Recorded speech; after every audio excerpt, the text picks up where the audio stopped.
Santo Afonso vai nos falar sobre a caridade para com os pecadores. As provas mais excelentes de amor são as que têm por fim o bem espiritual do próximo. Na mesma proporção de superioridade que está a alma ao corpo, estão também os benefícios que visam a alma aos que se referem ao corpo, sendo, portanto, aqueles mais agradáveis a Deus. Aos olhos de Deus, tem uma alma mais valor que o mundo inteiro. Vou repetir. Aos olhos de Deus, tem uma alma maior valor do que o mundo inteiro. Diz São Bernardo, essa magnífica frase, né? E continua ainda Santo Afonso.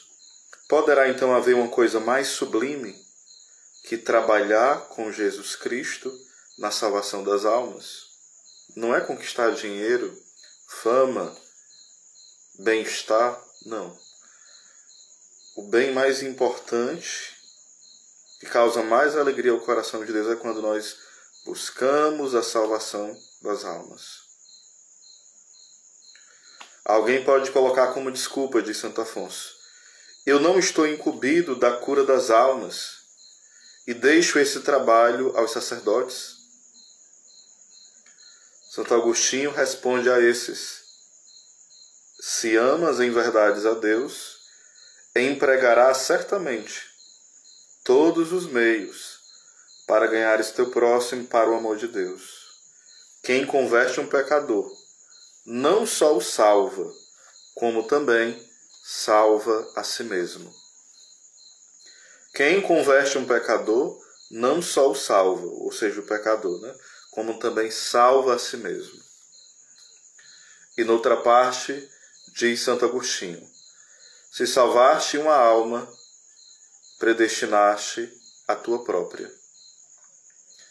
Depois de Jonatas ter livrado os judeus com grande perigo próprio das mãos dos filisteus, foi condenado à morte por seu pai, porque contra sua proibição gastaram um pouco de mel. O povo, porém, disse a Saul: pois então há de morrer Jonatas, que trouxe a salvação a Israel e que nos livrou da morte. 1 Reis, capítulo 14, versículo 15. E alcançaram-lhe o perdão. Todo o que conseguiu por seus esforços salvar uma alma, poderá esperar coisa semelhante na hora da morte. As almas salvas dirão a Jesus: quereis talvez lançar no inferno, Senhor, aquele que nos livrou dele? E como Saul, em atenção à súplica do povo, suspendeu a pena de morte em favor de Jonatas, também o Senhor nos concederá seu perdão em razão das súplicas dessas almas salvas por nós. Os que trabalham na salvação das almas ouvirão, na hora da morte, o próprio Deus anunciar-lhes o descanso eterno. De hoje em diante, que descansem de seus trabalhos, pois suas obras os seguirão. Apocalipse 14, versículo 13. Que consolação e confiança não experimentaremos na hora de nossa morte, pensando que ganhamos uma alma para Deus. Como é doce o descanso depois do trabalho. Será doce a morte para quem trabalhou para Deus. Quanto mais contribuir um pecador por palavras e exemplos, arrancar as almas da escravidão do pecado, tanto mais depressa alcançará o perdão de seus próprios pecados, diz São Gregório. Quem é tão feliz de trabalhar na conversão dos pecadores pode alegrar-se de ter um indício seguro de sua própria predestinação e de que seu nome está assinado no livro da vida. É o que deu a entender o apóstolo, escrevendo aos que falavam para ele sobre a conversão dos pecadores. Rogo-te também, fiel companheiro, que ajudes aquelas pessoas que comigo trabalham no Evangelho, cujos nomes estão no livro da vida. Filipenses 4:3. Bem-vindo, Gleison, também minha amiga Fabiana. Aqui esse texto está falando sobre a grande importância, a grande alegria de alguém que trabalha pela salvação das almas. Quando nós trabalhamos pela salvação das almas, isso é trabalhar também pela nossa salvação. Quando nós pensamos no céu do outro, nós estamos preparando o nosso céu. Vou repetir. Quando nós preparamos o céu para os outros, nós estamos preparando o céu para nós. São Paulo colocava uma confiança especial nos que convertera para Deus. Estava inteiramente convencido que lhe trariam uma grande recompensa no céu. Pois qual é a nossa esperança, o nosso gozo ou coroa de glória? Não sois vós, porventura, vós ante nosso Senhor Jesus Cristo na sua vinda? 1 Tessalonicenses 2, versículo 19. São Gregório diz que se adquirem tantas coroas quanto as almas que se ganham para Deus. No Cântico dos Cânticos se diz: vem do Líbano, esposa minha, serás coroada. Das cavernas dos leões, dos montes dos leopardos. Cântico dos Cânticos, capítulo 4, versículo 8. Esta promessa sublime se refere aos que se dedicam à conversão dos pecadores, pois as almas que antes se assemelhavam a animais tornam-se agradáveis a Deus.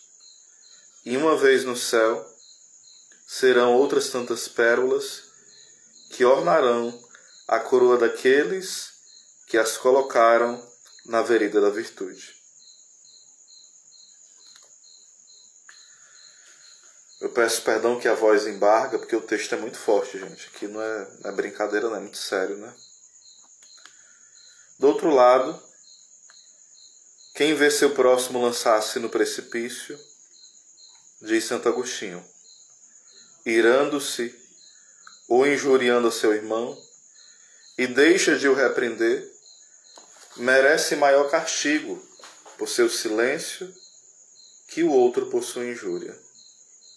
Ou seja, se eu vejo o irmão no pecado e por caridade eu não corrijo esse irmão, eu estou caminhando no caminho da perdição, mais do que esse irmão que eu não corrigi. Não te desculpes com tua incapacidade em corrigir defeitos alheios, já que para isso não se requer tanta sabedoria e sim caridade. Não se requer tanta sabedoria como a própria caridade, né? Diz São João Crisóstomo. Corrija o teu próximo em tempo oportuno, com caridade e mansidão, e conseguirás o teu intento. Não seria cruel se visses um pobre cego dirigir-se para um abismo e não avisasse do perigo iminente de morte em que se acha? Muito mais cruel ainda é quem, podendo preservar seu irmão da morte eterna, deixa de o fazer, deixa de corrigir o irmão que está prestes a perder a vida eterna, né?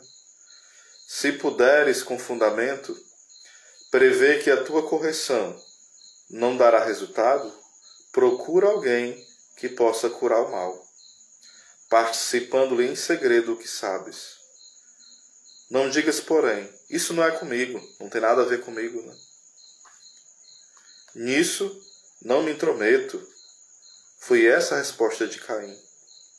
Sou eu, talvez, o guardião do meu irmão? Cada um podendo estar obrigado a preservar seu próximo da perdição eterna.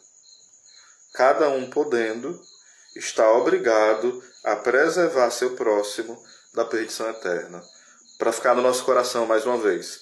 Cada um podendo, se a pessoa pode, né, está obrigado a preservar o seu próximo da perdição eterna. Então é um dever, é um ato de caridade nós avisarmos ao outro que ele está caminhando para a perdição eterna. É um dever, é uma obrigação preservar o próximo dessa perdição. Quando se trata de auxiliar o próximo, em particular nas necessidades espirituais, isso é conforme a vontade de Deus, quando necessário. Se deixarmos a própria oração de São Felipe Neri. Vou repetir. Quando se trata de auxiliar o próximo, em particular nas necessidades espirituais, é muito conforme a vontade de Deus, quando necessário, não é qualquer momento, é quando necessário, se deixarmos a própria oração de São Felipe Neri. Ou seja, se tem um irmão precisando ser corrigido espiritualmente, alimentado espiritualmente, e eu estou rezando, eu vou dizer, não vou orientar a pessoa, não vou aconselhar, não vou corrigir, porque eu estou muito ocupado com as minhas orações. Não. É um ato de caridade, de amor, de socorro para o outro, você deixar naquele momento a oração e socorrer. Continuando. Querendo uma vez Santa Gertrudes fazer oração, em vez de um ato de caridade que devia praticar, disse-lhe o Senhor. Vou repetir. Querendo uma vez Santa Gertrudes fazer oração, ou seja, Santa Gertrudes queria ficar ali rezando, adorando, amando o Senhor, claro, próprio de alguém que ama, de alguém que é santo, querer fazer isso, né?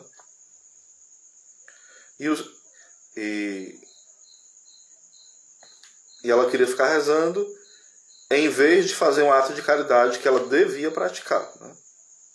E o Senhor disse para ela, diz-me, Gertrudes, o que mais preferes? Desejas que eu te sirva ou queres servir-me? Se quiser chegar até Deus, esforçai-vos para não chegar sozinhos.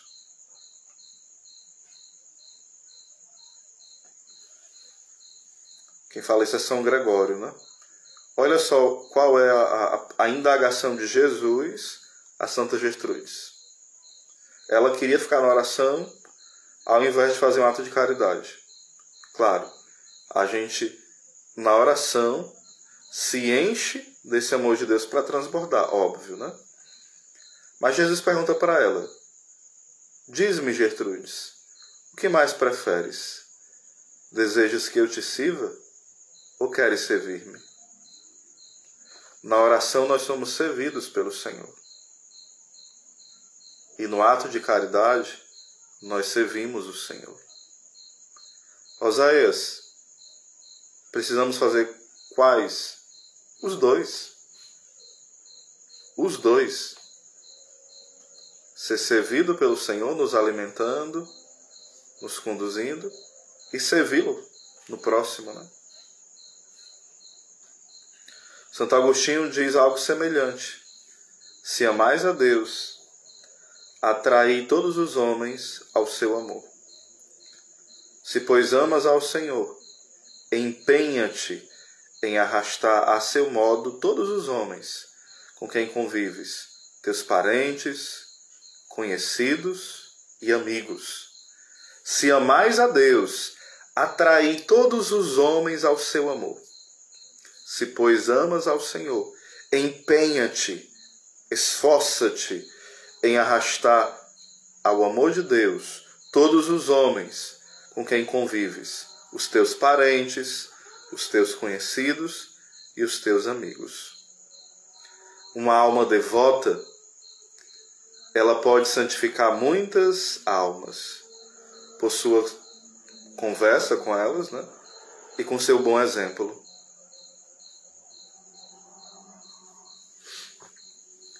A Santa Missa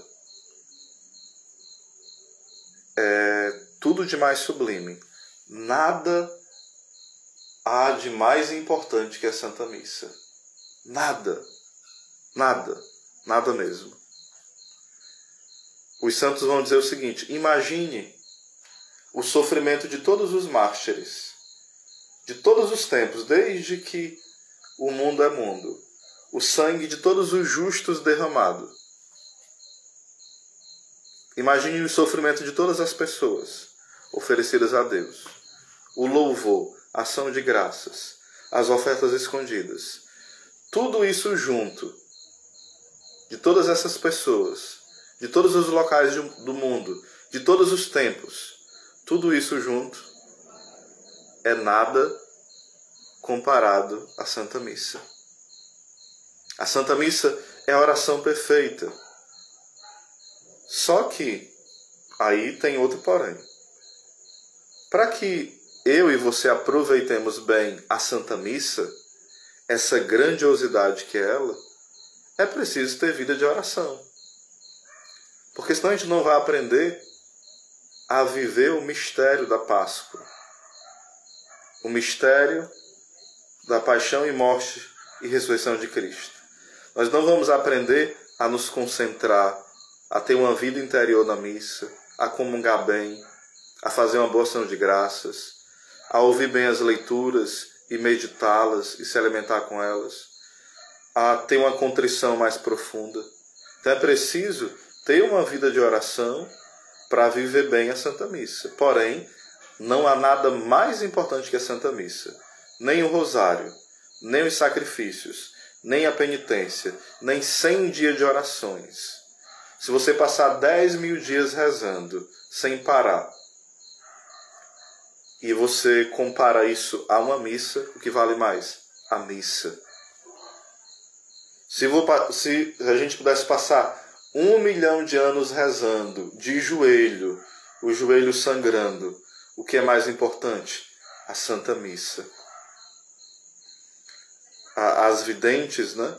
Os videntes que têm a graça de contemplar a Santíssima Virgem, por exemplo, para Santa Bernadette, perguntaram para ela: se tivesse a Santa Missa e Nossa Senhora estivesse aparecendo naquela hora e você tivesse que escolher para onde ir, para a Santa Missa ou ver a Virgem Maria, se tivesse só aquelas duas opções, uma das opções, ela disse: a Virgem Maria é muito linda, é muito bela, mas eu iria para a Santa Missa.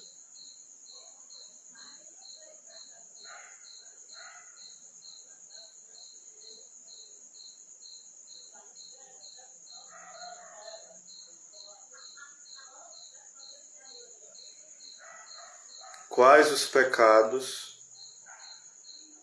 que nós deixamos de falar? Eu vou dizer quais os pecados, que é o que a gente menos confessa. A soberba. A gente confessa os pecados de soberba na confissão? A gente nem se acha orgulhoso, nem se acha soberbo. Muitas vezes a gente humilha os outros com pecado de soberba. A gente é soberbo, humilha o outro, destrói o outro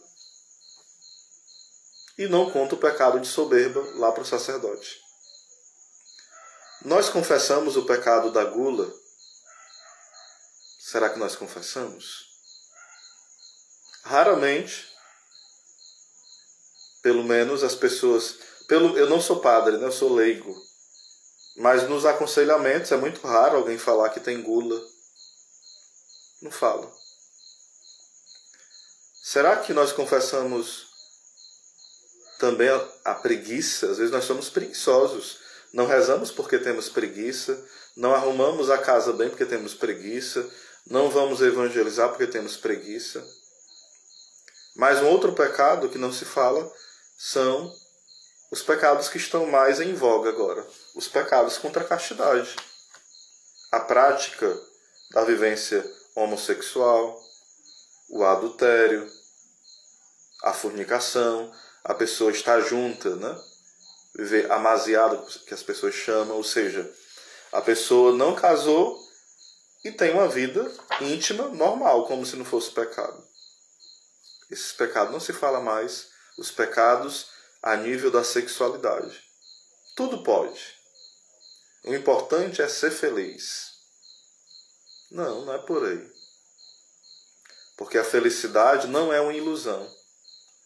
Quantas pessoas eu aconselho que vêm contar: Oséias, eu sou escravo da masturbação, eu sou escravo da pornografia, sou escravo de uma sexualidade desordenada, vivo a prática homossexual.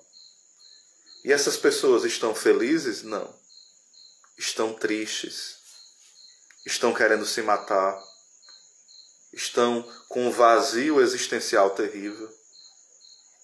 Estão quase ficando loucas, perderam o sentido da vida. E não sou eu que digo, são elas que dizem para mim.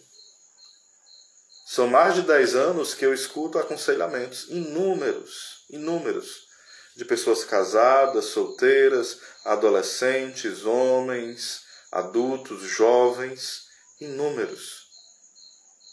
E quanto mais a pessoa se entrega aos pecados da carne, mais vazio ele fica, ela fica. E isso é relativizado. Não, são outros tempos. Não. A data muda, mas o coração do homem continua sendo infeliz quando se entrega aos pecados. Continua sendo infeliz quando se entrega aos pecados. Deu para entender? São esses que praticamente não se fala. Infelizmente. Em especial. Né? Continuando.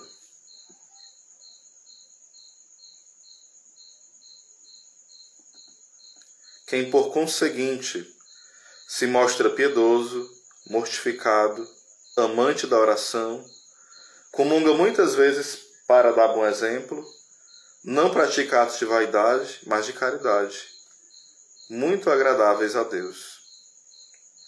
Procura tornar-te útil a todos, tanto quanto te for possível, por palavras, obras,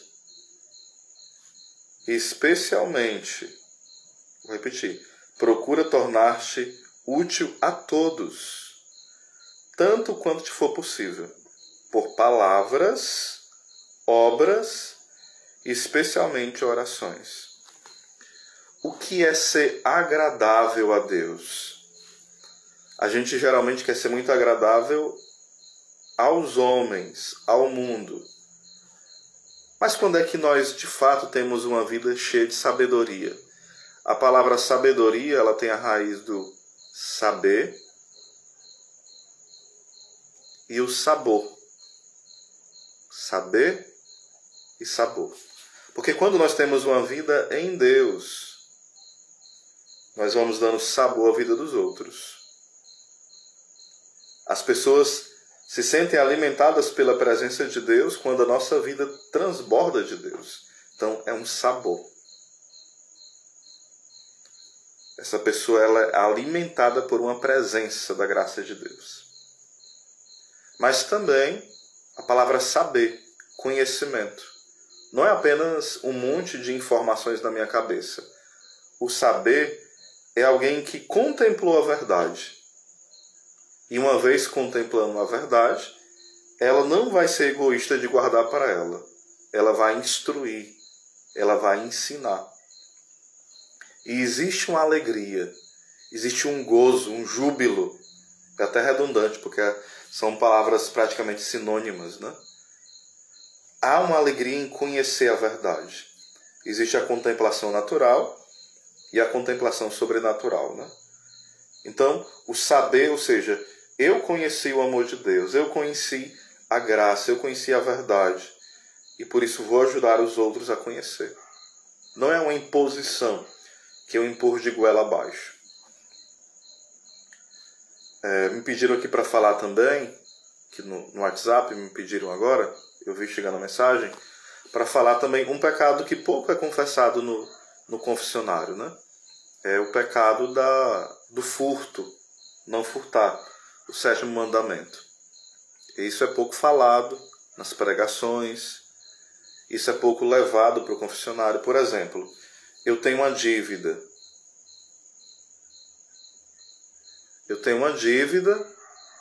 E há muito tempo e não me esforço para pagar.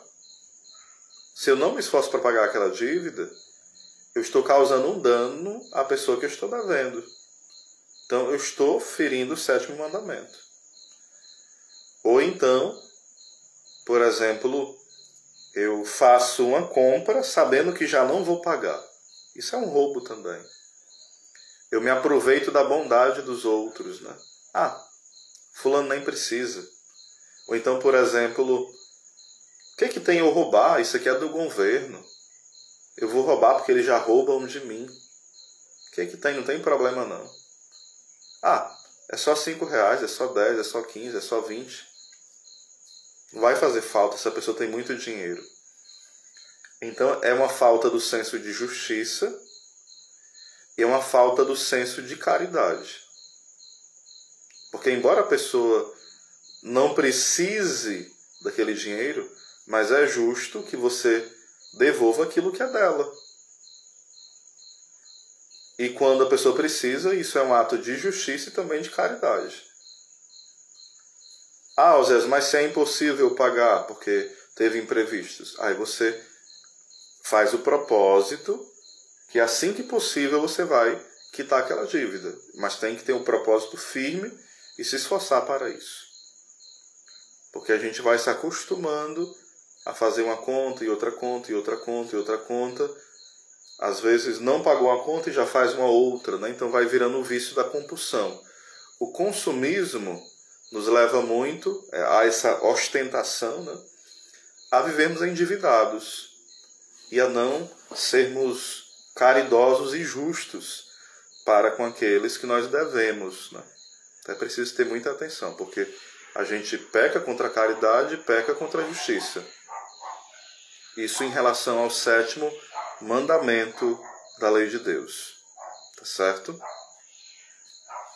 Vocês queriam colocar mais alguma pergunta, alguma observação? Seja bem-vindo, Jader, Madalena, aí minha prima, Romualdo,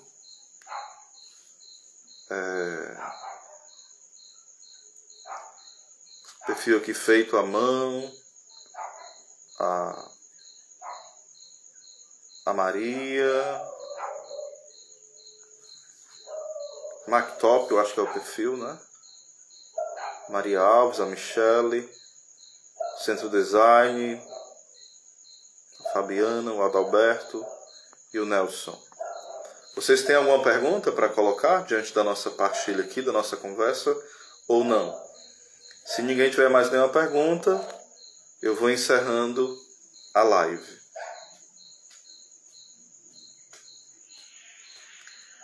Gálatas 5 é sobre as obras da carne, é isso, Romualdo? Gálatas 5, 16 ao 25, as obras do Espírito, os frutos do Espírito, os frutos da carne, que São Paulo adverte, é isso ou estou equivocado? Me diga aí.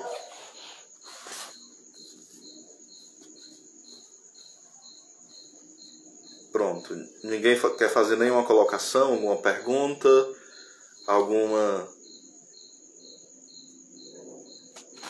correção do que eu falei? É aquilo que fala o próprio Jesus, né? Que tem que nascer de novo. É uma vida nova no Espírito. Se a gente nasceu do Espírito e no Espírito, as obras serão do Espírito. Se a gente nasceu da carne, as obras serão da carne. Mas São Paulo adverte, né?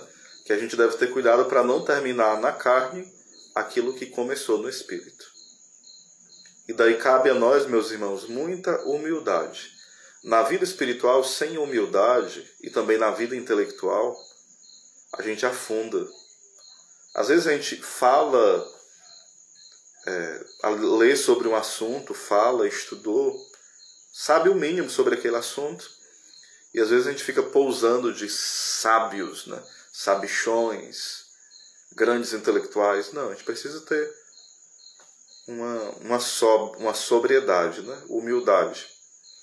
O livro que eu li um trecho aqui foi Escola da Perfeição Cristã, Santo Afonso Maria de Ligório, né? Que é compendiado pelo Santier Omer, pela Cultura de Livros. Fantástico esse livro. Maravilhoso mesmo. Vou indicar aqui alguns livros, tá bom? A Escada do Céu, São João Clímaco. Aproveitar aqui para indicar livros. Vocês gostam de ler, né? Teologia Mística de Santa Teresa, do Padre Juan Intero. Elevação da Mente a Deus, do grande São Roberto Bellarmino. Teologia Moral de Santo Afonso, são vários volumes, né? Que vai esclarecer um pouco dessa questão do que se foi perguntado, quais são os pecados que geralmente não se fala, não se confessa tanto mais, né? Quais são? Bem-vinda, Raquel, Iracema. Pronto, hoje no início eu falei um pouquinho sobre isso, né? A nossa luta, a nossa atitude, né, de evangelizar os pecadores. Às vezes mais nós não somos pecadores, sim, mas quando Santo Afonso fala os pecadores, são aqueles que vivem em pecados mortais, em pecados graves, certo? São esses. Porque nós somos pecadores, óbvios, né? Mas Santo Afonso, quando fala lutar pela salvação dos pecadores, está falando de pessoas que vivem caindo em pecado mortal. E vejam que eu falei no início, né? Como é belo, a gente aqui dá para se alegrar, sorrir, chorar. Que Santo Afonso deixa muito claro. Quem busca o céu para os pecadores está preparando o seu próprio céu. Quem busca o céu para os pecadores está construindo, está preparando o seu próprio céu. O nosso coração deveria arder, ser incendiado de amor pelas almas. Às vezes nós temos tantos desejos, né, de ser reconhecido na nossa sabedoria, de ser aplaudido. Não. O desejo deve ser de agradar o coração de Deus. E nada mais agrada o coração de Deus do que quando nós buscamos a salvação daqueles por quais o Senhor derramou o sangue dele. Você quer fazer o coração de Cristo feliz? Evangelize. Você quer agradar a Deus? Ajude na conversão dos grandes pecadores.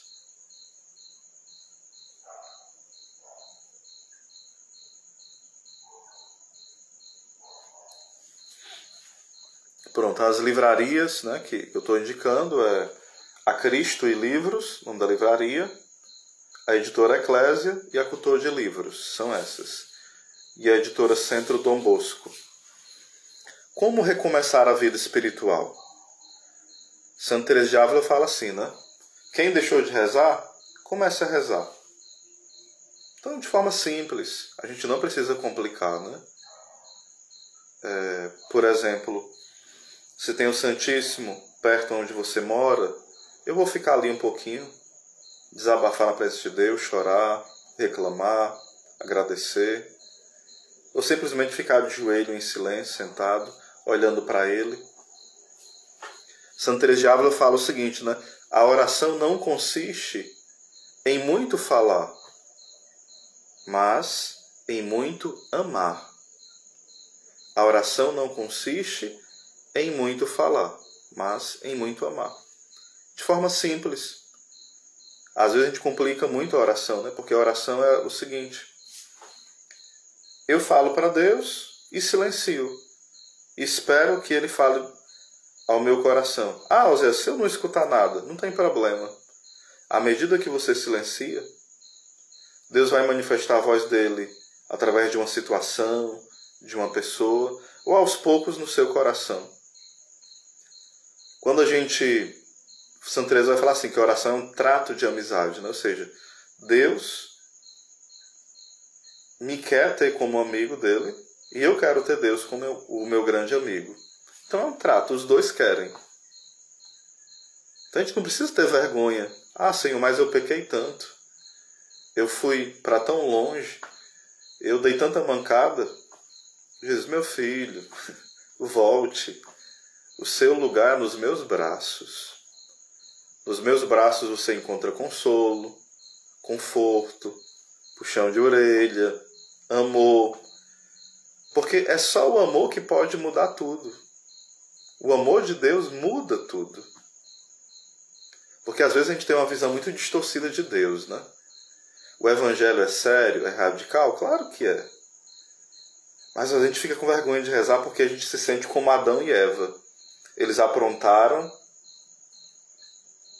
e quando eles aprontaram, eles se esconderam.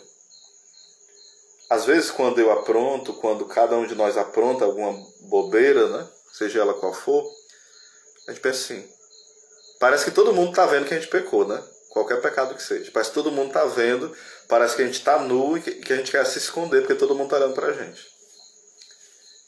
E a gente deve fazer o contrário do que fez Adão e Eva.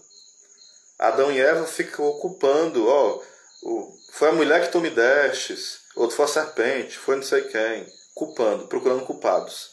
Não. Senhor, eu pequei, eu falhei, eu dei mancada, eu quebrei a cara, eu vacilei. Eu tô aqui, Senhor. Eu te amo. Eu sei que tu me amas. Ou seja, esse coração que se lança diante de Deus. Por exemplo, Santa Faustina e Santo Agostinho diziam também o seguinte, Santo Agostinho: o primeiro eu te amo, quem deu foi Jesus. E nós devolvemos o eu te amo. Então são dois corações apaixonados que se encontram. Na verdade, a gente tem muita vergonha de dizer para Deus, eu te amo, né? Mas nós temos vergonha de dizer, infelizmente, às vezes para nossa mãe, para o nosso pai, para o nosso amigo, para o nosso tio, para o nosso avô, eu te amo. Nós temos esse bloqueio. A gente ama aqui nos nossos sentimentos, nos nossos afetos, na nossa afetividade, mas a gente não consegue verbalizar. Senhor, eu te amo. Eu tenho saudade de ti. Eu sinto a tua falta. Eu sei que tu está perto de mim, Senhor. Mas eu te sinto tão longe de mim. Senhor, eu sei que tu está comigo. Mas eu estou chateada, Senhor. Me perdoe, Senhor, porque eu estou chateada contigo, eu não te compreendo. Me ensina a te amar, Senhor. Me ensina a rezar. Me ensina a te ouvir. Senhor, eu estou aqui. Faz de mim o que quiseres. Senhor, faz de mim o que quiseres. Ou seja, como uma criança. Uma criança faz o quê? Quando está perto da mãe e do pai. É sincero. Mãe, quero sorvete. Pai, quero brinquedo. Mãe, tô com raiva de você. Eu não gosto mais de você. Ou seja, uma criança, ela é sincera. Não estou mandando você ser birrento ou birrenta. Mas a oração é um coração sincero diante de Deus. Meu Deus, como tudo seria mais simples se a gente fosse sincero, né? A gente não precisa fazer aquela formalidade na oração, né? Eu não estou dizendo para a gente não ter reverência. A gente precisa ter reverência para com Deus. Mas a gente, às vezes, a gente é muito formal. Parece que a gente está morrendo de raiva das coisas aí. Se ajeita aí. Oi, Senhor, estou muito feliz, obrigado, eu estou aqui. É bom estar contigo, glória a Deus, aleluia, bendito seja o teu nome. Não. Respira, se acalma e diz, Senhor, meu dia não foi bom, estou com raiva. Raiva que eu fui para a fila, não consegui pagar a energia. Eu pensei que eu tinha 50 reais, só tinha 20. Peguei 30, não paguei energia. Misericórdia. Misericórdia, Senhor. Estou tendo que aguentar meu esposo. Mais uma vez saiu para beber. Eu já falei várias vezes que ele não fosse. Ele chega embriagado. Senhor, estou chateado com meu esposo. Oh, meu Deus, misericórdia. Eu estou sem paciência com a minha filha, com meu filho. Eles gritam muito, não me obedecem.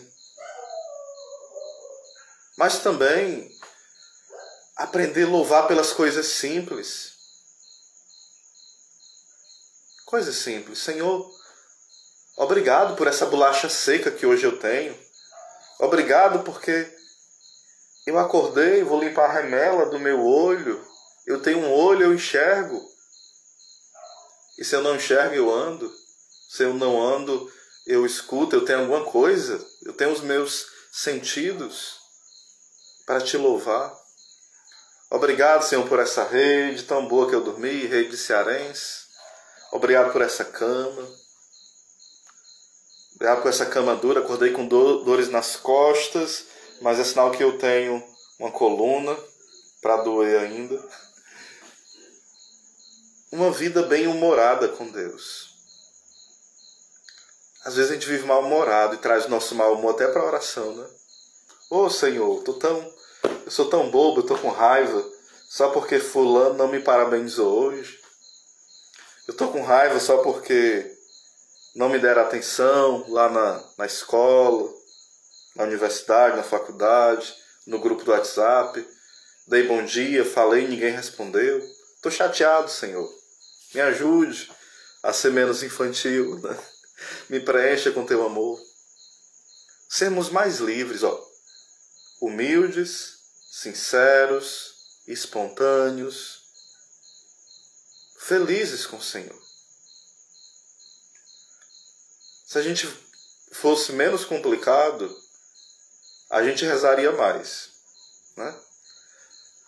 Às vezes eu repito, a gente é muito formal com Deus, né?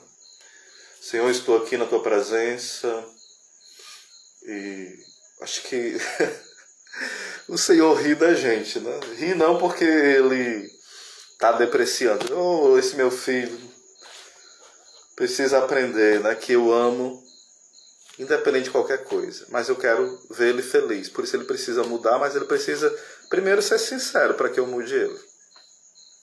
Ele precisa reconhecer que é preguiçoso, que é mentiroso. Precisa reconhecer que tem inveja das amizades dos outros. Ou seja, meus irmãos, sinceridade na oração. E algo mais natural. E deixar o espaço de silêncio, né, para Deus fazer na nossa vida. Porque a gente fala. Pode falar à vontade, pode falar, tudo bem. Mas para um pouquinho, depois silencia, né? E vai pedindo, Senhor, quero te ouvir. Quem ama quer ouvir a voz do amado. Quem ama quer ouvir a voz do amado. E se não ouvir a voz? Quem ama está feliz só por estar na presença do amado. É ou não é? Que o digam os namorados, né? Que o digam os bons amigos. Ah, tá ali a pessoa. Ah, te chamei para estar aqui comigo. Para quê? Não, só para estar perto aqui de mim. Falar besteira, alguma coisa assim. Simplicidade, meus irmãos. Vamos parar de complicar a vida espiritual. Né? Eu complico demais a vida espiritual. Às vezes você, meu irmão, minha irmã, está me acompanhando, vai acompanhar depois no IGTV, complica muito. Pois é mais ou menos isso, Fabiana. Minha grande amiga Fabiana. Saudade dos tempos de missões e das nossas partilhas, né? Não sei se você tem meu WhatsApp ainda, se tiver, pode chamar à vontade, viu? Para partilhar. Eu troquei de telefone, mas o chip é o mesmo, mas eu perdi um monte de número, por isso que eu não tenho mais o teu, né? Pronto. Então foi bom bater um papo com vocês. Gostaram aqui do nosso bate-papo? Sim ou não?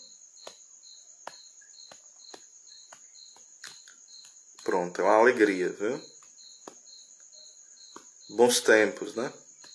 Mas vamos viver o presente que é hoje, o dom de cada dia, os desafios, as lutas e as alegrias. Que Deus te faça uma mulher forte, fiel, essa mãezona que você é, essa mulher guerreira. Deus te abençoe muito. Um abraço para vocês, viu? Obrigado pelo carinho e uma santa noite. Shalom.